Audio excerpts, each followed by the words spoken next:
কিছু করতেছি না। একজন মুসলমান মারা গেলে ওই মানুষটাকে দাফন কাফন করা, জানাজার নামাজ পড়া, এইগুলা আমরা তো মুহাম্মদুর রাসূলুল্লাহ সাল্লাল্লাহু আলাইহি ওয়াসাল্লামের থেকে শিখছি, নবীজির সুন্নত। তুমি বাধা দিতেছ কেন? যদি ইমানদার হইয়া থাকো। বুড়ি মহিলা কয়, আনাস বাধা দিতেছি না, আমাকে একটু বোঝাপড়া করার সুযোগ দাও, তারপরে না হয় তোমরা দাফন কাফনের ব্যবস্থা করিও। হজরতে আনস রাদিয়াল্লাহু আনহু কয়, মা কার সাথে বোঝাপড়া করিবা? কয়, দেখো না কার সাথে বোঝাপড়া করি। আল্লাহু আকবার। এই বুড়ি মা বলে, লাশের পায়ের কাছে দিয়ে যাইয়া বসছে, ওই ছেলের পায়ের কাছে দিয়ে বসছে, বসি আল্লাহর দরবারে হাত উঠাইয়া কয়, রব্বুল আলামিন, তুমি না কোরআন শরীফের মধ্যে বলছো তুমি আলা কুল্লি শাইইন কাদির, তুমি না কোরআন শরীফের মধ্যে বলছো তুমি সব কিছুর উপরে ক্ষমতাবান, তোমার ক্ষমতার বাইরে লা ইয়াখরুজু আন ইলমিকা ওয়া কুদরাতিকা শাই, তোমার ক্ষমতার বাইরে, তোমার ইলমের বাইরে তো কিছু নাই। আমি তো তোমার কোরআন বিশ্বাস করি, তোমার উপরে ঈমান আনছি। এখন যদি আমার ছেলেটা মারা যায়, আমার ছেলেটা যে মারা গেছে এই সংবাদটা যদি মক্কায় যায়, মক্কার কাফেররা তোমাকে অপবাদ দিবে, তোমাকে অপবাদ দিবে। তারা বলবে বুড়ি ভুল করছে ঈমান আইনা, ভুল করছে হিজরত কইরা। যদি ঈমান না আনতো, কালিমা না পড়তো, হিজরত করি মদিনায় না যাইতো, তাহলে বুড়ির এই তরুণ ছেলেটা মারা যাইতো না। এখন ঈমান যদি না আনতো, মারা যাইতো না। ঈমান আনার কারণে মারা গেছে, এই অপবাদ তোমার উপরে, তোমার দ্বীনের উপরে, তোমার কালিমার উপরে দিবে, যেটা আমি পছন্দ করতে পারবো না। রব্বুল আলামিন, আমি তোমার কাছে চাই, যদি তুমি আলা কুল্লি শাইইন কাদির হইয়া থাকো, এই মুহূর্তে আমার ছেলেটাকে জিন্দা করিয়া দাও। বাইরা দোস্ত বাবেরা, এমনি মুখের থেকে দোয়া বাইর হওয়ার দেরি, 1 সেকেন্ডও লাগে নাই, মরা ফলা এটা বসাত শোয়ার থেকে উঠি বসে গেছে। হযরত আনস রাদিয়াল্লাহু আনহু বলেন, এই পোলাইটা আরো 62 বৎসর হায়াত পাইয়া শেষ পর্যন্ত 80 বৎসর বয়সে মারা গেছে। আনস রাদিয়াল্লাহু আনহু বলেন, এই 80 বৎসর বয়সে মারা গেছে যে, তখনও দাফন কাফনের ব্যবস্থা আমি আনস করছি এই পোলার। আল্লাহ আল্লাহ রাসূলের বাণী বিশ্বাস করি সাহাবায়ে কেরাম কত লাভবান হয়েছেন, আর আমরা আল্লাহ আল্লাহ রাসূলের বাণী বিশ্বাস না করি কত ক্ষতিগ্রস্ত হইতেছে। আমার ভাইরা দোস্ত আহবাব, হযরতে আলী রাদিয়াল্লাহু আনহু এবং ফাতেমা রাদিয়াল্লাহু আনহা নতুন স্বামী স্ত্রী, বিয়ে হয়েছে যে বেশি দিন হয় নাই। হাসান হুসাইনের জন্মের আগে 3 দিন পর্যন্ত আলীর ঘরের চুলায় আগুন জ্বলে না। স্বামী স্ত্রী 3 দিন পর্যন্ত উপাস। হযরতে আলী রাদিয়াল্লাহু আনহু মসজিদ নববীতে জোহরের নামাজ আদায় করার জন্য গেছেন। জোহরের নামাজ পড়ি মসজিদ থেকে বাইর হইয়া দেখে এক ভদ্রলোক 6টা ছাগল নিয়ে দাঁড়ানো আছে। হযরতে আলী রাদিয়াল্লাহু আনহু আস্তে করে যাইয়া ওই লোকটাকে জিজ্ঞেস করলেন, ভাই ছাগল এগুলা কার? কয়, এগুলা আমি নবীজির জন্য নিয়ে আসছি। কয়, এগুলা সদকা না হাদিয়া? কয়, না না না, সদকা না, এগুলা হাদিয়ার ছাগল, আমি নবীজিকে হাদিয়া দেওয়ার জন্য নিয়ে আসছি। এই কথা শুনি হযরত আলী রাদিয়াল্লাহু আনহু ঘরে গেছে। ঘরে যাইয়া ফাতেমারে কয়, ফাতেমা, আমি নামাজ পড়ি মসজিদের থেকে বাইর হইয়া দেখছি আল্লাহর এক বান্দা আব্বাজানের জন্য 6টা ছাগল নিয়ে আসছে। আমি তাকে জিজ্ঞেস করছি হাদিয়া না সদকা? সে আমাকে বলছে সদকা না হাদিয়া। যদি হাদিয়ার ছাগল হয় তাহলে তো আমরা খেতে পারবো। তুমি একটু কষ্ট করে যদি আব্বার কাছে যাও, আর 3 দিন পর্যন্ত যে আমরা উপাস, এই কথাটা যদি আব্বাকে জানাও, তাহলে নিশ্চয় আব্বা একটা ছাগল দিবে। আর একটা ছাগল যদি পাইয়া যাও, আমাদের ক্ষুধাটা তো অন্তত নিবারণ হবে। আমার ভাইরা দোস্ত আহবাব, একদিন রোজায় আমাদেরকে বেহাল করে ফেলে। একদিনের রোজায় ইফতারের সময় হইলে মুখে দিয়ে কথা বাইর হইতে চায় না অনেক মানুষের। আর 3 দিন পর্যন্ত উপাস, পুরুষ তো পুরুষ। হযরতে ফাতেমা রাদিয়াল্লাহু আনহা একটাও বলা নারী, 3 দিন পর্যন্ত উপাস। হাঁটতে কষ্ট হইতেছে, চলতে কষ্ট হইতেছে। আমার ভাইয়েরা, দোস্ত আবাব, তারপরেও ক্ষুধার জ্বালা নিবারণের জন্য স্বামীর কথা মতো গেছে আব্বাজানের দরজায়। প্রথমে খবর নিছে রাসূল আকরাম সাল্লাল্লাহু আলাইহি ওয়াসাল্লাম কোন বিবির ঘরে আছেন। খবর পাইলেন হযরতে আয়েশা সিদ্দিকা রাদিয়াল্লাহু আনহার ঘরে আছেন। আয়েশা সিদ্দিকার ঘরের সামনে যাইয়া ফাতেমা দেখে দরজা বন্ধ। তো দরজার মধ্যে টোকা দিছে, টোকা। এই সময়ের মধ্যে ঘরের ভিতরে রাসূল আকরাম সাল্লাল্লাহু আলাইহি ওয়াসাল্লাম এবং হযরতে আয়েশা সিদ্দিকা রাদিয়াল্লাহু আনহা দুজন বসে বসে কথা বলতেছিলেন। রাসূল আকরাম সাল্লাল্লাহু আলাইহি ওয়াসাল্লামের শরীর মোবারকের উপরে একটা চাদর জড়ানো ছিল, চাদর। স্বামী স্ত্রী দুজন কথা বলতেছেন।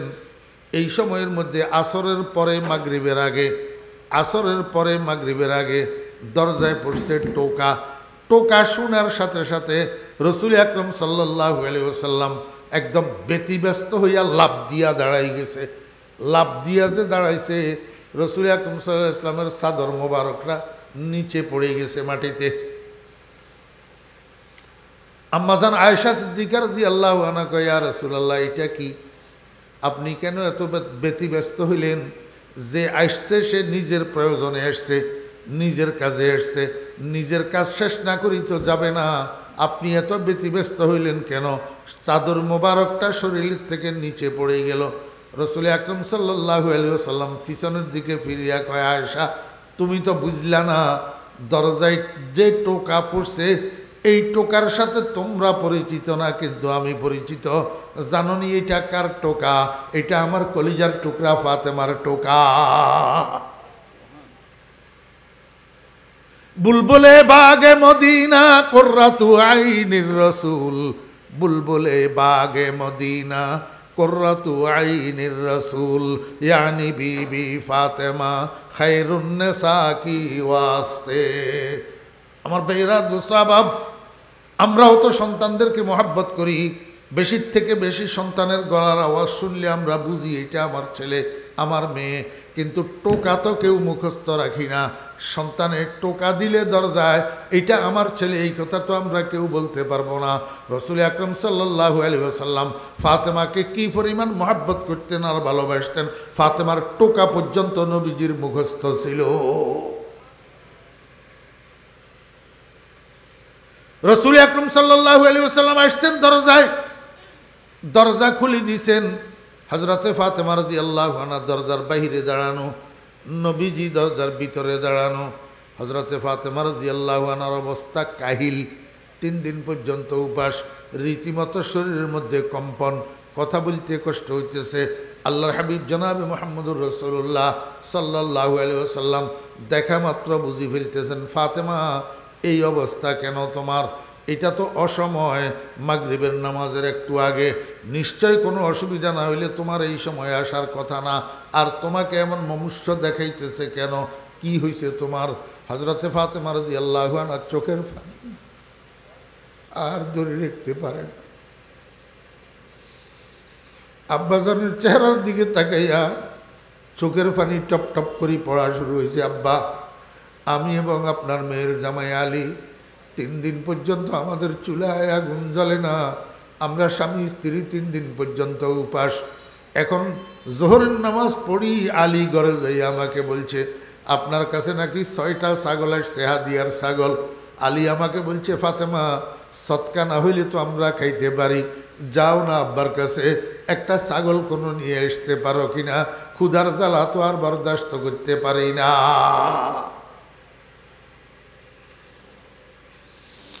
আল্লাহু আকবার।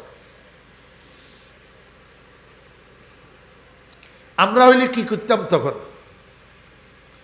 কইতাম, বাপ, একটা না তুই 6টা ছাগল সবগুলা নিয়ে যা। নিজের না পরের সেইটাও তো বুঝতাম না, আমার মালিকানা না রাষ্ট্রের মালিকানা সেইটাও তো বুঝতাম না, দিয়া দিতাম। হ্যাঁ, আকায়ে নামদার তাজেদারে মদিনা জনাবে মুহাম্মদুর রাসূলুল্লাহ সাল্লাল্লাহু আলাইহি ওয়াসাল্লাম বলেন, মা তোমার কথা ঠিক, আলীর কথাও ঠিক।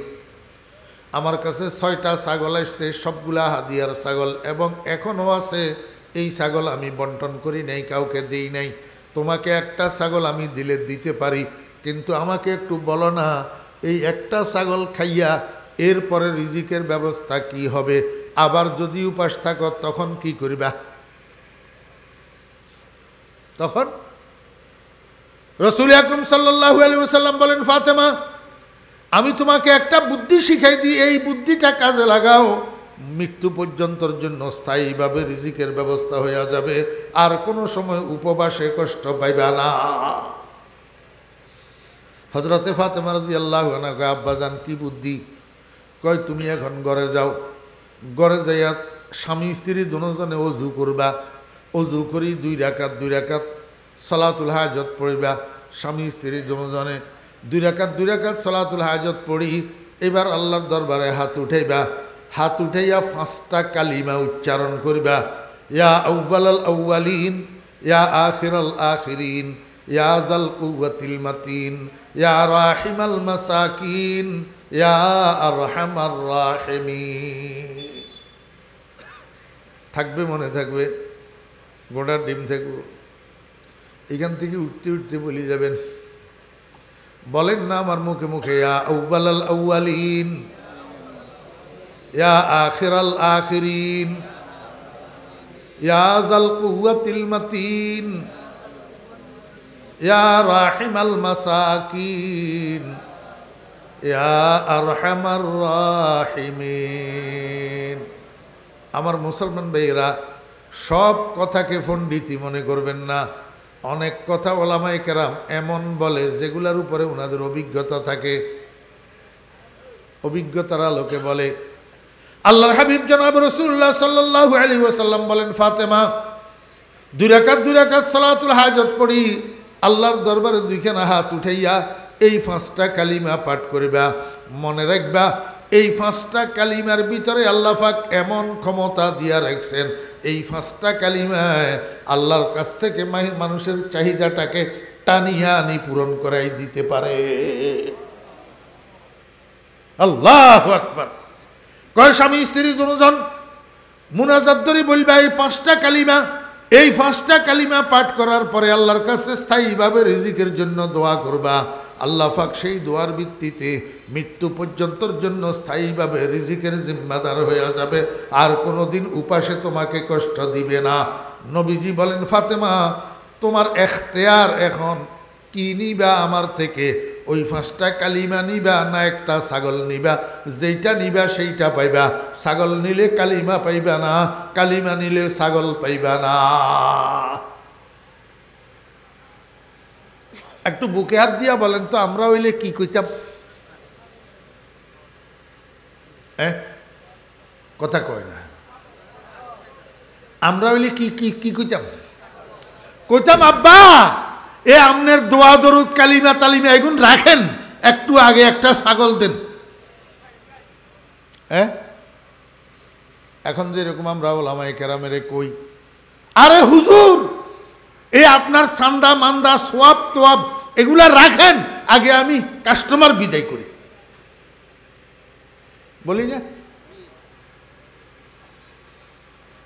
একজনের বেশি 2জন মাদ্রাসাওয়ালা যদি দোকানের সামনে যাইয়া দাঁড়ায়, এমন বিরক্ত হইয়া যায় আমরা মুখে যা আসে তা ব্যবহার শুরু করে দিই।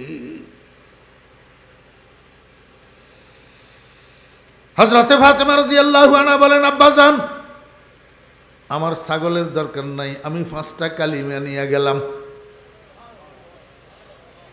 আমি 5টা কালিমা নিয়ে গেলাম।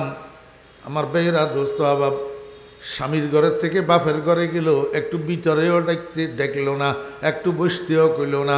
মাগরিবের নামাজ সন্নিকটে আবার ফাতেমা চলে গেছে আলীর ঘরে। ঘরে যখন গেছে হযরতে আলী দেখে ফাতেমা শূন্য হাত, ছাগল তাগল নাই। হযরতে আলী রাদিয়াল্লাহু আনহু বলেন, ফাতেমা ব্যাপারটা কি? মনে হয় তুমি যাওয়ার আগেই আব্বাজান ছাগলগুলা মনে হয় বন্টন করে ফেলছে। হযরতে ফাতেমা রাদিয়াল্লাহু আনহা কয়, আলী না, একটা ছাগলও বন্টন করে নাই, 6টা ছাগল আব্বাজানের কাছে আছে। পুরা ঘটনা যখন হযরত আলীকে ফাতেমা জানাইছেন, হযরতে আলী রাদিয়াল্লাহু আনহু বলেন, হানি আনলাকি ইয়া ফাতিমা, হানি আনলাকি ইয়া ফাতিমা, কাদ যাহাবতি লিদ-দুনিয়া ওয়া আতাইতি বিদ-দুনিয়া ওয়াল আখিরা। ও ফাতেমা, তোমারে মোবারকবাদ দিতেছি, আমি তো তোমাকে পাঠাইছিলাম দুনিয়া আনার জন্য, তুমি আমার জন্য দুনিয়া আখিরাত দুটোটা নিয়ে আসলা।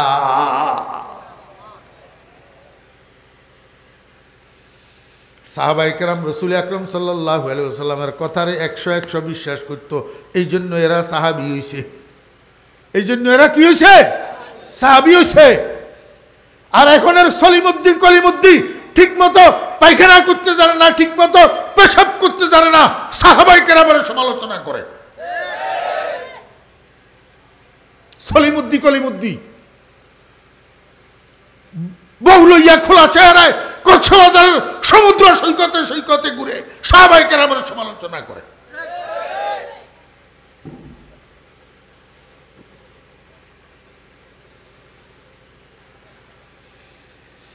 আমরা তো রাসূল আকরাম সাল্লাল্লাহু আলাইহি ওয়াসাল্লামের কথা বিশ্বাস করতে পারি না। এই জন্যই তো আমাদের এই অধঃপতন, এই জন্যই তো আমাদের এই দুর্গতি, এই জন্যই তো আমরা ইহুদির লাথি খাই, এই জন্যই তো হিন্দুরা আমাকে ভয় করে না।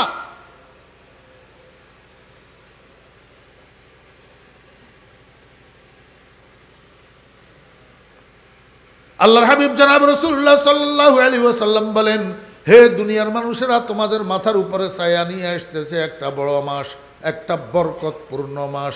শাহরুন ফিহি লাইলাতুন খায়রুম মিন আলফি শাহর। এমন একটা মাস তোমাদের মাথার উপরে ছায়া নিয়ে আসতেছে, যেই মাসের মধ্যে একটা রজনী আছে, ওই এক রজনী জাগ্রত থাকিয়া ইবাদত করা 83 বৎসর 4 মাস ইবাদত করার চেয়ে উত্তম। আল্লাহর হাবিব জনাব রাসূলুল্লাহ সাল্লাল্লাহু আলাইহি ওয়াসাল্লাম বলেন, জাআলাল্লাহু সিয়ামাহু ফরিজাতান ওয়া কিয়ামা লাইলিহি তাতাওয়া। রমজান মাস ওই মাস যেই মাসের দিনগুলোতে রোজা রাখাকে আল্লাহ তোমাদের জন্য ফরজ করেছেন, ফরজ করে দিয়েছেন, রোজা রাখাকে ফরজ করেছেন। আর আমি তোমাদের জন্য রমজান মাসের রাত্রিগুলোকে ইবাদত করাকে নফল করেছি। অর্থাৎ রাত্রে তোমাদের জন্য আমি তারাবির নামাজকে সুন্নত বানিয়েছি। ওয়াফি রিওয়ায়াতিন জাআলাল্লাহু সিয়ামাহু ফরিজাতান ওয়া সানানতু লাকুম কিয়ামা। রোজা রাখা দিনভর এটা আল্লাহ পাকের দেওয়া ফরজ, আর তারাবির নামাজ আদায় করা এটা রাসূল আকরাম সাল্লাল্লাহু আলাইহি ওয়াসাল্লামের সুন্নাত, রাসূল আকরাম সাল্লাল্লাহু আলাইহি ওয়াসাল্লামের সুন্নাত। আল্লাহর হাবিব জনাব রাসূলুল্লাহ সাল্লাল্লাহু আলাইহি ওয়াসাল্লাম বলেন, মান তাকাররাবা ফীহি বিখাসলাতিন মিনাল খাইর কানা কামান আদ্দা ফরিজাতান ফীমা সিওয়া ওয়া মান আদ্দা ফরিজাতান ফীহি কানা কামান আদ্দা 70 ফরিজাতান ফীমা সিওয়া। আমার উম্মতগণ, রমজান মাসের মধ্যে যদি কেউ একটা নফল কাজ করে, একটা নফল ইবাদত করে, অন্য মাসের একটা ফরজ কাজ করার সওয়াব আল্লাহ তাকে দান করেন। মনে করেন আপনি ফজর নামাজে 2 রাকাত সুন্নত রমজান মাসের মধ্যে আদায় করলেন, বাকি 11 মাসের মধ্যে 2 রাকাত ফরজ আদায় করি যেই সওয়াব পাইছেন, রমজানের মধ্যে 2 রাকাত সুন্নত আদায়ের দ্বারা সেই সওয়াব আল্লাহ পাক আপনাকে দান করবে। অন্য মাসের নফল রমজান মাসের কি ফরজ, অন্য মাসের রমজান মাসের নফল অন্য মাসের ফরজের সমতুল্য। রমজান মাসের নফল অন্য মাসের ফরজের সমতুল্য। আল্লাহর হাবিব বলেন, ওয়ামান আদ্দা ফরিজাতান ফীহি কানা কামান আদ্দা 70 ফরিজাতান ফীমা সিওয়া। রমজান মাসের মধ্যে যদি কেউ একটা ফরজ আদায় করে, অন্য মাসের মধ্যে 70টা ফরজ আদায় করার সওয়াব আল্লাহ পাক তার আমলনামায় দিয়ে দিবেন। মনে করেন আপনার উপরে যাকাত ফরজ, আপনি যাকাতের 1টা টাকা রমজান মাসে আদায় করলেন, ওই অন্য মাসে 70 টাকা সদকা করলে যেই সওয়াব পাইতেন সেই সওয়াব পাবেন। রমজান মাসের মধ্যে যাকাতের 1000 টাকা যদি আপনি আদায় করেন, অন্য মাসের মধ্যে 70,000 টাকা দান করার সওয়াব পাবেন। 70,000 টাকা। আজকে আবি চুনি বাজারেরা, আজকে আবি চুনি বাজারেরা, কে বয়ে কে গুলমি খরি গুলজারেরা। ও বেইরা দুস্তাবাব দুনিয়ার অফারের জন্য পাগল হইয়া যায়, কোন কোম্পানি মোবাইল কোম্পানির অফার বালা, মিনিট বেশি দে, জিবি বেশি দে, এমবি বেশি দে, পাগল হইয়া যায় খোঁজখবর লইতে লইতে, খালি কোন কোম্পানির অফার বালা। কিন্তু মুসলমান আখিরাতের অফার বুঝে না। এই রমজান মাস এটা আল্লাহ পাক রব্বুল আলামিনের দেওয়া অফার। আল্লাহ কে বান্দা তোদের জন্য আমি অফার দিলাম, রমজানের মধ্যে একটা নফল আদায় করবি, অন্য মাসের ফরজের সওয়াব পাইবি। আর রমজানের মধ্যে একটা ফরজ আদায় করবি, অন্য মাসের 70টা ফরজের সওয়াব পাইবি। আল্লাহর হাবিব জনাব রাসূলুল্লাহ সাল্লাল্লাহু আলাইহি ওয়াসাল্লাম বলেন, ওয়াহুয়া শাহরুস সাবর, ওয়াহুয়া শাহরুস সাবর ওয়াসসাবরু সাওয়াবুহুল জান্নাহ। আমার উম্মতেরা খেয়াল করো, রমজান মাস এটা ধৈর্য ধরার মাস। রমজান মাস কিসের মাস? ধৈর্য ধরার মাস। নবীজি বলেন, ওয়াসসাবরু সাওয়াবুহুল জান্নাহ, সবর এমন এক দৌলত, সবর এমন এক নেয়ামত, এটার বিনিময় সরাসরি বেহেশত, আর কিছু নাই। সবরের বিনিময়ে সরাসরি কি? বেহেশত। নবীজি রমজান মাসকে ধৈর্য ধরার মাস কেন বললেন? আমার বেয়েরা দোস্ত আবাব, মানুষের ফ্যাটের সাথে মানুষের আকলের একটা বিরাট সম্পর্ক আছে। ফ্যাটের সাথে কিসের? দেমাগের, দেমাগের একটা বিরাট সম্পর্ক আছে। মনোযোগ আছে নি? ফ্যাট ভরা, দেমাগ ঠান্ডা। ফ্যাট খালি, দেমাগ গরম। দেখেন না, বাইরের থেকে বাসায় এসছে, দোকানদারি করে গেছে, চাকরির অফিস থেকে গেছে, ক্ষেত কৃষি করে গেছে, বস্তা টানি গেছে, রিক্সা চালাই গেছে, এমনি ঘরে ঢুকার সময় কেউ ভালো কথা কইলেও খারাপ লাগে। ভালো কথা কইলেও কি লাগে? খারাপ লাগে, ছ্যান ছ্যান করে উঠে। না, গোসল করছে, খানা খাইছে, জামা কাপড় খুলছে, ফ্রেশ হইছে, আল্লাহর রহমতে ফ্যাটটা বুঝছে, খানা পিনা খাইছে। এখন ম্যাডাম যদি কাছে দিয়ে আসি, শুধু শুধু গালিগালাজও করে, তারপরেও গরম হয় না, দেমাগ ঠান্ডা, কারণ ফ্যাট ভরা। ফ্যাটের সাথে মানুষের দেমাগের একটা সম্পর্ক আছে না নাই? এই জন্য আপনাদের এলাকার খবর তো আমি জানি না, আমার এলাকার কথা বলতেছি অভিজ্ঞতার থেকে। জোহরের আগ পর্যন্ত রাস্তাঘাটে, দোকানে ফাটে, এখানে সেখানে সব পরিবেশ ঠান্ডা, কোনো ভেজাল নাই, কোনো ঝগড়া নাই, কোনো উচ্চবাচ্য নাই, কোনো শোরগোল নাই। এই জোহরের পর থেকে ইফতারের আগ পর্যন্ত এইখানে ঝগড়া, এখানে ঝগড়া, এখানে ঝগড়া, এখানে ঝগড়া, দোকানদারের আর কাস্টমারের ঝগড়া, নেতায় আর কর্মীর ঝগড়া, উস্তাদের চাকরিদের ঝগড়া, বুড়া মুরব্বী কতগুলো আছে ঘরের ভিতরে, মহিলাদের সাথে খালি খুঁচা খুঁচি, খুঁচা খুঁচি, খুঁচা খুঁচি। হ্যাঁ, এই ঘরের মহিলাগুলা রোজা নাই? আপনি আলাদা রোজাদার নেই? হ্যাঁ, ঘরের মহিলাগুলা তো রোজাদার। সেই 10টা 11টার থেকে শুরু করছে ইফতার বানানি, সাহারি বানানি, মাছ কুটা, গোস্ত কুটা, সবজি কুটা, ভাত রান্না করা, তারপরে ইফতার বানানি। আপনি এটা এমন হইল কা, এটা এমন হইল কা, এটা এমন হইল কা। মহিলাদের বাপদাদা 14 গোষ্ঠী ধরি আপনি ধোয়া শুরু করেন, আপনি আলাদা রোজাদার। কারণ কি? কারণ হইল ফেটকালি, দেমাগ গরম। ফেটকালি কি? দেমাগ গরম। আল্লাহর হাবিব জনাব রাসূলুল্লাহ সাল্লাল্লাহু আলাইহি ওয়াসাল্লাম বলেন, এই রোজাদার, তুমি যখন রোজা রাখছো, বিকেল বেলার দিকে আস্তে আস্তে যখন তোমার ফ্যাট খালি হয়ে যাব, এইবার তোমার দেমাগ গরম হইব। খবরদার, দেমাগ গরম করা যাবে না, যেখানে সেখানে ঝগড়া লাগানি যাবে না। কারণ ওয়াহুয়া শাহরুস সাবর, রমজান মাস ধৈর্য ধারণ করার মাস। যখনই তোমার দেমাগ গরম হইতে লাগবে, তখনই তুমি ধৈর্য ধরবা, মাটির নিচে মাটির দিকে তাকাইবা, আর মুখে বলবা, আউযু বিল্লাহি মিনাশ শাইতানির রাজিম, আউযু বিল্লাহি মিনাশ শাইতানির রাজিম, আউযু বিল্লাহি মিনাশ শাইতানির রাজিম। কেউ একজন রোজার মাসের মধ্যে তোমারে গালি দিয়া ফেলছে অন্যায়ভাবে, তোমার গোস্বা আসি যেতেছে, তুমি সাথে সাথে আউযু বিল্লাহি মিনাশ শাইতানির রাজিম পড়িবা, আর নিচের দিকে তাকাইবা, দেখবা গোস্বা যাইবগা, তোমার ভিতরে ধৈর্য আসি যাবে। আর ধৈর্য ধরার মানি হইল জান্নাতের টিকিট কাটা। জান্নাতের কি? ওয়াসসাবরু সাওয়াবুহুল জান্নাহ। আল্লাহর হাবিব বলেন, ওয়া শাহরুল মাওয়াসাত, রমজান মাস এটা সমবেদনা জ্ঞাপনের মাস। কিসের মাস? সমবেদনা জ্ঞাপন করা কেমনে বুঝেননি? ও মুরব্বিয়ানে কেরাম, আপনার কাছে জমি জমা আছে, আল্লাহর রহমতে আপনি জমি জমা আছে, চাষবাস করেন, সারা বছরের খোরাকি হইয়া আরও বাসে ধান বিক্রি করতে পারেন। আপনার 2টা 3টা 4টা ছেলে বিদেশে আছে, আপনার বাজারে ব্যবসা আছে, আপনার আর্থিক অবস্থা ভালো, আপনি 7 আইটেম দিয়া ইফতার করেন, 10 আইটেম দিয়া সেহরি করেন, কিন্তু আপনার কি খেয়াল আছে আপনার একটা ভাই যে অকালে মৃত্যু হইয়া গেছে, ছোট্ট ছোট্ট বাতিজা বাতিজি কতগুলা রাখি, আপনার ডাইনের ঘরে আপনার বামের ঘরে, এমন গরিব এতিম ছেলেগুলা আপনার বাতিজা বাতিজা, আপনার কি একটু মনে পড়ে না আমার ছেলে মেয়েগুলাকে লইয়া আমি 10 আইটেম দিয়া ইফতার করি, আমার ছেলে মেয়েগুলাকে লইয়া আমি 5 আইটেম দিয়া 7 আইটেম দিয়া সেহরি করি, আমার বাতিজা বাতিজিগুলার তো আব্বা নাই, এরা কি খাইতেছে, কি দিয়া ইফতার করতেছে, কি দিয়া সেহরি করতেছে, এদের খোঁজখবর নেওয়ার মাস রমজানের মাস, এদের খোঁজখবর নেওয়ার মাস। শুধু নিজে খাই নিজে বাসি এই মাস রোজার মাস না, এই মাস হলো অন্যের প্রতি সমবেদনা দেখানোর মাস।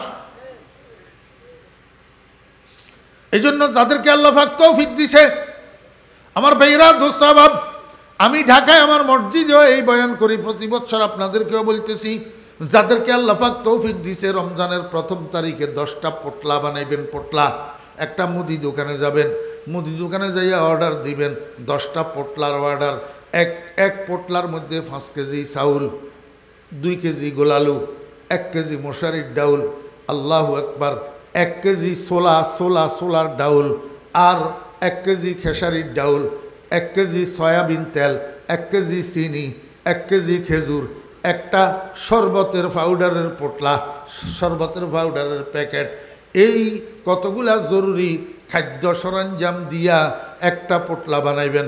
যদি বড় ধরনের পোটলা বানান তো এক পোটলায় হয়তো 2500 থেকে 3000 টাকা খরচ হবে, সেই সাথে একটা ফরমের মুরগিও দিতে পারবেন, অথবা 1 কেজি গরুর গোশত দিতে পারবেন, অথবা 2 কেজি মাছও দিতে পারবেন। আমার ভাইয়েরা, একটা পোটলাতে যদি 2000 টাকা খরচ হয় তাহলে 10টা পোটলায় মাত্র 20,000 টাকা যাবে। এমন মানুষ আছেন 20,000 টাকা আপনার জন্য কিছু না। যদি একটা পোটলাতে 3000 টাকা যায় তাহলে 10টা পোটলাতে 30,000 টাকা যাবে। আর ছোট পোটলা যদি বানান, একটা পোটলাতে 1 থেকে 1,500 টাকা যদি খরচ হয় তাহলে 10-15,000 টাকা খরচ হবে। যাদের কাছে আছে তাদের জন্য এই টাকাটা কিচ্ছু না, কিচ্ছু আসে আর যায় না। আল্লাহর রহমতে আমি আপনাদেরকে বলতেছি যে নিজে আমল না করিয়া নয়, নিজে আমল করিয়া বলতেছি, তৌফিক অনুসারে এরকম 1000, 1500, 2000, 2500 টাকার একটা পোটলা বানাইবেন তৌফিক অনুসারে। যদি তৌফিক না থাকে ছোট্ট 1000 টাকার পোটলা বানাইবেন, যদি তৌফিক থাকে 3000 টাকার পোটলা বানাইবেন, যদি তৌফিক কম থাকে 10টা পোটলা বানাইবেন, যদি তৌফিক বেশি থাকে 30টা পোটলা বানাইবেন। এই 10টা বা 20টা বা 30টা পোটলা আপনার এলাকার মধ্যে, আপনার চতুর্দিকে, আপনার বাড়ির চতুর্পাশে যত এতিম গরিব দুস্থ বিধবা পরিবার আছে, এই পরিবারগুলোর মধ্যে নিজে হাতে হাতে যাইয়া বিতরণ করিয়ে আসবেন। খবরদার কোনো বাহক লাগাইবেন না, বাহক লাগাইলে বাহকের গোষ্ঠী অধিকাংশ চোর হয়, আপনার পোটলা আরেক দিকে যাব গা।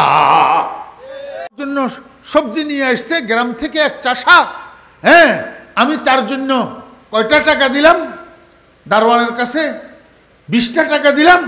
কয় শেষে দারোয়ানে 10 টাকা পকেটে ঢুকাই আর 10 টাকা নিয়ে ওই সবজিওয়ালারা দিছে। সবজিওয়ালার টাকা এগুলা নিয়ে উপরে উঠে এসছে। উপরে উঠে আসি, কয় স্যার, আমি আপনার জন্য মহব্বতে ভালোবাসায় সবজি আনছি, টাকার জন্য আনি নাই, আপনি আমার টাকা কেন দিলেন? ধরেন আপনি আপনার টাকা ফেরত নেন। তা আমারে ফেরত দে 10 টাকা। আমি কই কি রে, দিলাম 20 টাকা, এখন 10 টাকা হইল কেন? কয় তোমারে কয় টাকা দিছে? কয় আমার যা দিছে আমি তা ফেরত দিছি। বঙ্গবন্ধু কয় এই কোন দেশে পড়লাম, এই সিঁড়ির উপরের থেকে নিচে যাইতে যাইতে অর্ধেক নাই। বঙ্গবন্ধুর বক্তব্য আছে তো, আপনারা শুনেন নাই? হ্যাঁ, সৌদি আরব পাইছে তেলের খনি, আর আমি ভাইলাম চোরের খনি। 7 কোটি বাঙালির জন্য 8 কোটি কম্বল আনলাম, শেষ পর্যন্ত নিজের বাগেরটা ভাইলাম না। বঙ্গবন্ধু বলে আমরাও দেখব চোরের শক্তি না ইমানদারের শক্তি, দেখে নেব ইনশাআল্লাহ। বলছে নাই? ইনশাআল্লাহ সহ বলছে। 12 বাড়ি গৃহস্থ, 13 বাড়ি চোর, জায়গার নাম হারামখোর। এখন আরে অনারা বালাক অনার খারাপ কন, আয় আর বাপেরেও বিশ্বাস নকরি আর ফোয়ারেও বিশ্বাস নকরি সোর দুনিয়ার রন্ধে রন্ধে টুকি বই রইয়ে এটা লাগো যে নিজের ফোটলা নিজে যাইয়ারে গরিব ফ্যামিলির মধ্যে নিজে হাতে হাতে দিয়ে আইবেন কেউ আর বাহক না বানে বাহক বানালে এইতে আরেক দোয়ান যে বেশি বেলে সোরের জাত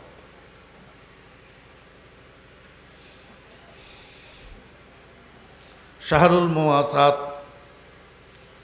আল্লাহর হাবিব জনাব রাসূলুল্লাহ সাল্লাল্লাহু আলাইহি ওয়াসাল্লাম ইরশাদ করেন শাহরুন ইউজাদু ফি রিজকুল মুমিন রমজান মাস এমন মাস যেই মাসের মধ্যে আল্লাহ পাক ঈমানদারের রিজিক বাড়াইয়া দে ঈমানদারের দেখেন সেখানে বলছে কাদ আযাল্লাকুমের জায়গায় ইয়া আইয়ুহান নাস কিন্তু এইখানে ইউজাদু ফিহি রিজকুল নাস রিজকুল ইনসান রিজকুল মোমেন কারণ রিজিক সবাইরে বাড়াই দেওয়া যাবে না যারা উপাস থাকি রোজা রাখি আমার জন্য কষ্ট করবে তাদেরকে আমি রিজিক বাড়াই দেব রিজিক ইমানদারের বাড়ানি হবে অন্যদের বাড়ানো হবে না শাহরু ইউজাদু ফি রিজকুল মুমিন রাসূল আকরাম সাল্লাল্লাহু আলাইহি ওয়াসাল্লাম ইরশাদ করেন মান ফাত্তারা ফিহি সাইমান যে ব্যক্তি রমজান মাসের মধ্যে কোনো রোজাদারকে ইফতার করাবে তার জন্য 3টা পুরস্কার কয়টা পুরস্কার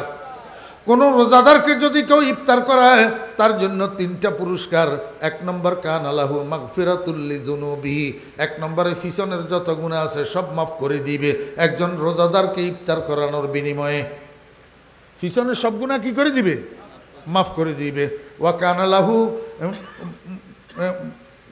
লাহু মাগফিরাতুল লিযুনুবিহি ওয়া ইতকু রাকাবাতিহি মিনান নার আল্লাহ পাক তার গর্দানকে জাহান্নামের থেকে আজাদ করে দিবে অর্থাৎ জাহান্নামের লিস্টের থেকে তার নামটা কেটে দিবে কিসের বিনিময়ে রোজাদারকে ইফতার করানোর বিনিময়ে কয়টা পুরস্কার হলো 2টা পুরস্কার ওয়া কানা লাহু মিসলু আজরিহি মিন গায়রি আন ইউনতাকাসা মিন আজরিহি শাই আল্লাহর হাবিব বলেন 3 নম্বর পুরস্কার রোজাদার রোজা রাখি যেই সওয়াব পাবে যে ইফতার করাবে তাকে আল্লাহ পাক সেই সওয়াব দান করবে সমান সমান হ্যাঁ ভাই ডোন্ট ডিস্টার্ব মি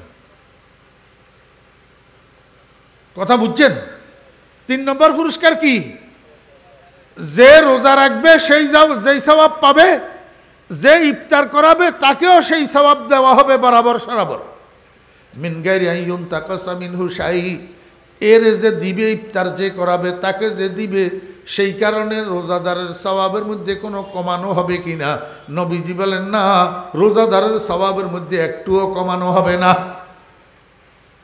এখন গরিব সাহাবী কতগুলো আছে গরিব সাহাবী এগুলাকে কালু লাইসা কুল্লুনা নাজিদু মা নুফাত্তিরু বিহি সাইমা ইয়া রাসূলুল্লাহ হে আল্লাহর রাসূল আমরা তো গরিব মানুষ নিজেরাই তো খাইতে পাই না আরেকজন রোজাদারের ইফতার করাবো কেমনে তাহলে এত বড় সওয়াবের থেকে এত বড় পুরস্কার থেকে আমরা তো বঞ্চিত হইয়া যাব আল্লাহর হাবিব বলেন না ইউতিল্লাহু হাযাস সাওয়াব মান ফাত্তারা আলা মাযাকাতি লাবানিন আও তামারাতিন আও শারবাতিন মিম্মা আমার সাহাবী তোমরা বুঝো নাই ইফতার করানোর অর্থ শুধু এতগুলা ইফতারি দেওয়া নয় যদি তুমি একজন রোজাদারকে ইফতার করাও এক ডোক দুধ দিয়া এক ডোক দুধ ডোক বুঝেননি ডোক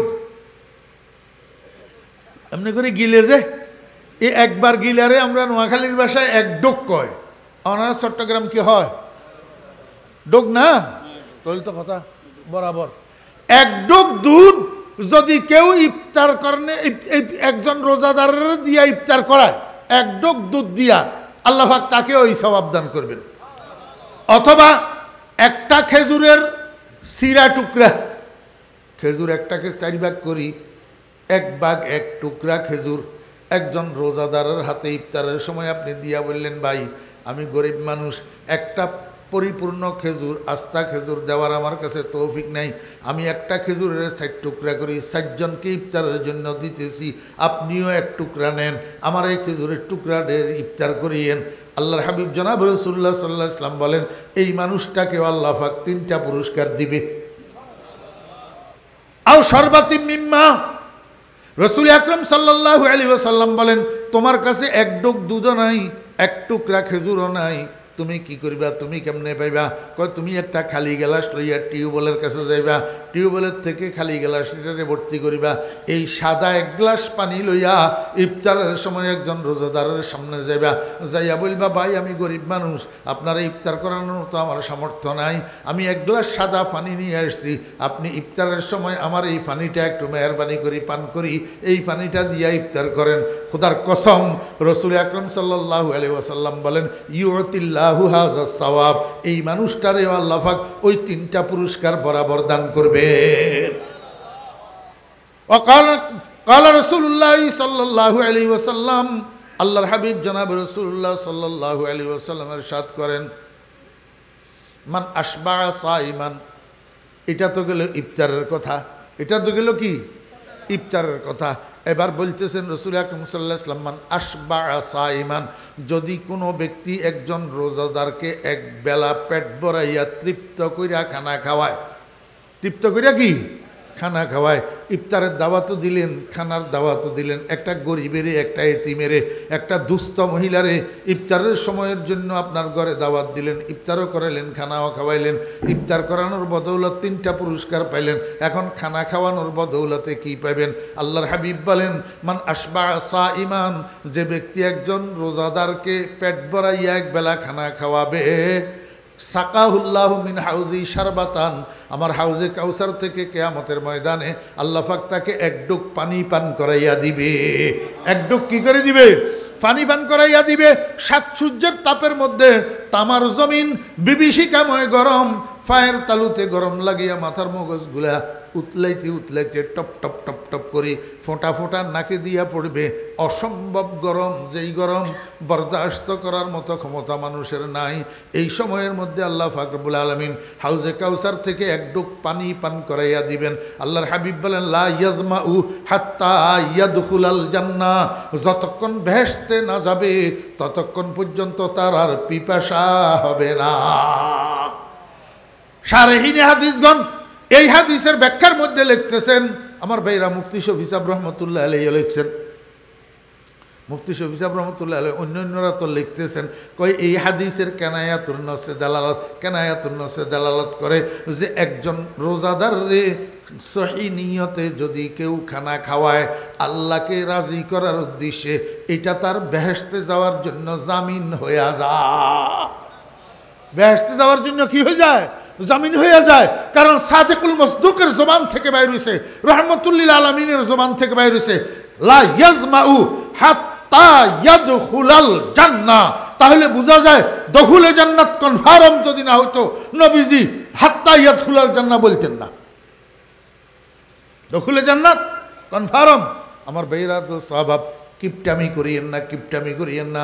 একজন রোজাদারকে খানা খাওয়ানো জান্নাতে যাওয়ার কারণ, জান্নাতে যাওয়ার কারণ মুহাম্মদুর রাসূলুল্লাহ সাল্লাল্লাহু আলাইহি ওয়াসাল্লামের কথার দ্বারা বুঝাইতে যাইতেছে রোজাদারকে খানা খাওয়ানো এটা জান্নাতে যাওয়ার কারণ। আল্লাহর হাবিব জনাব রাসূলুল্লাহ সাল্লাল্লাহু আলাইহি ওয়াসাল্লাম বলেন মান খাফফাফা ফিহি আম মামলুকিহি খাফফাল্লাহু আনহু আযাবাহু ইয়াউমাল কিয়ামাহ। যে ব্যক্তি রমজান মাসের মধ্যে কর্মচারীর উপর থেকে কামের বোঝাকে হালকা করে দিবে, কিয়ামতের দিন আল্লাহ পাক তার উপর থেকে আযাবের বোঝাকে হালকা করে দিবে। আরে সুবহানাল্লাহ, তো এখন কইতেছেন আমার জেঠা একজন আছিল, আল্লাহ পাক বেহেশত নসিব করেন, এই সকাল ফজরের পরে নিয়া নামাইছে বদলারে ক্ষেতের মধ্যে ধান লাগানোর জন্য, মাগরিবের ওয়াক্ত পর্যন্ত ওই ক্ষেতে কাজ করছে, মাগরিবের ওয়াক্ত পর্যন্ত কোন রকমে ক্ষেতের থেকে উঠি আসি তো হাত মুখ ধুইয়া ইফতারটা করছে কোন রকমে। এরপরে কয় মাগ মসজিদের থেকে নামাজ পড়ি আর একটু ঘরে আয়, তো মসজিদের থেকে বদলারা নামাজ পড়ি ঘরে আসছে। এইবার দানের ভার বুঝেননি, ওই লাই লাই লাই লাই দুইটার মধ্যে দানের ভর্তি করি, তো এমনি বাঁশের,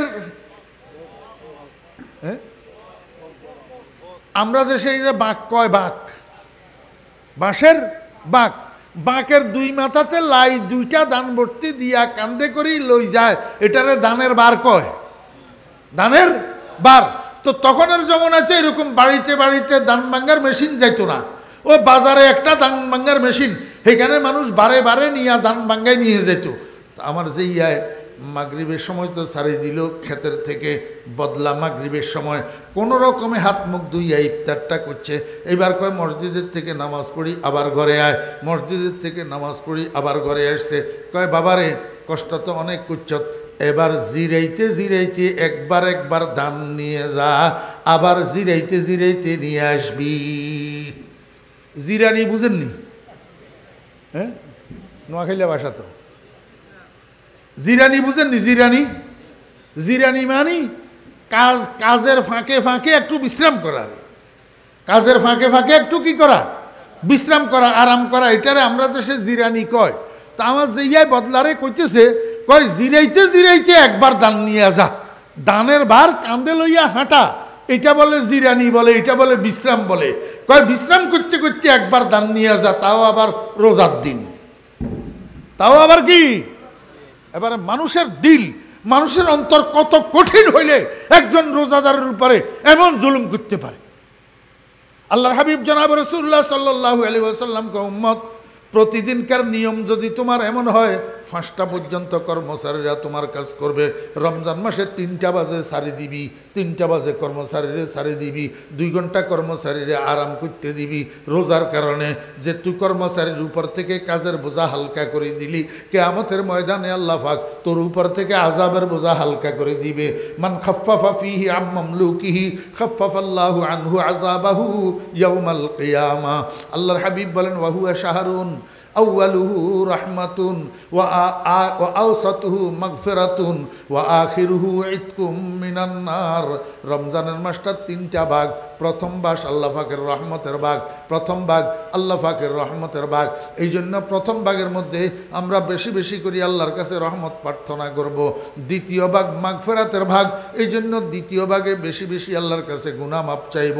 শেষ ভাগ জাহান্নামের থেকে মুক্তির ভাগ, এই জন্য শেষ ভাগের মধ্যে বেশি বেশি আল্লাহর কাছে জাহান্নামের থেকে মুক্তি কামনা করব।